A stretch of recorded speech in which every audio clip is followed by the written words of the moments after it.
सोराइडी नामक एक गांव था। संजय और अंशुमन नाम के वहाँ दो भाई रहते थे। दोनों साथ में व्यापार करते और खूब धन कमाते। भैया, इस बार हमने बहुत पैसे कमाए हैं ना? हाँ, कमाए तो हैं, लेकिन इसका क्या करें, अब तुम बताओ। भैया, हमारा घर पुराना हो गया, क्यों ना हम नया घर खरीदे? हाँ, ये तो बहुत अच्छी बात है, हम नया घर खरीदेंगे। दोनों भाई घर खरीदने गए और घर खरीदकर दोनों अपने परिवार के साथ वहाँ रहने लगे।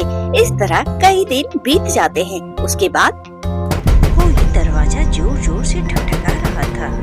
इतने में अंजुमन की पत्नी उठकर कहती है, सुनिए जी, कोई दरवाजा खटखटा रहा है। हाँ, मैंने भी सुना, लेकिन अब सो जाओ, रात हो गई है। जब वो लोग सो जाते हैं, फिर से दरवाजा खटखटाता है कोई, लेकिन अंजुमन उठकर बाहर देखता है, कोई नहीं होता है। अगली सुबह होते ही अंजुमन अपने बड़े भैया से जाकर कहते हैं ये सारी बातें, पर उसका भाई उसकी बातें नहीं सुनता है। वो इन चीजों पे विश्वास नहीं करता। ऐसा कहकर बातों को टाल दिया।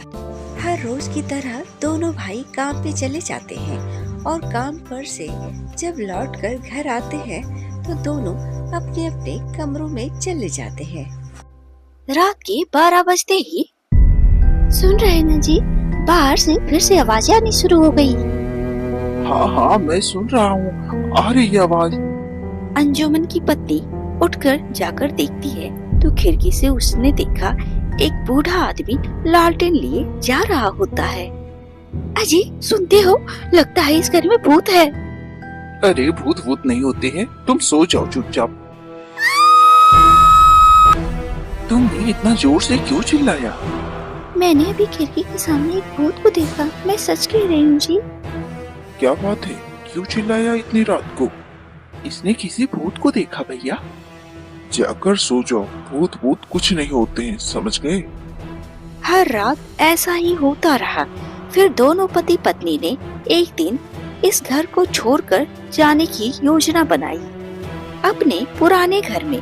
इसीलिए अंजुमन ने अपने बड़े भाई से पूछा और फिर उसके बड़े भाई ने 1000 रुपए दिए और वो दोनों यहाँ से चले गए। अगर कहानी आपको अच्छी लगी तो हमें कमेंट करें।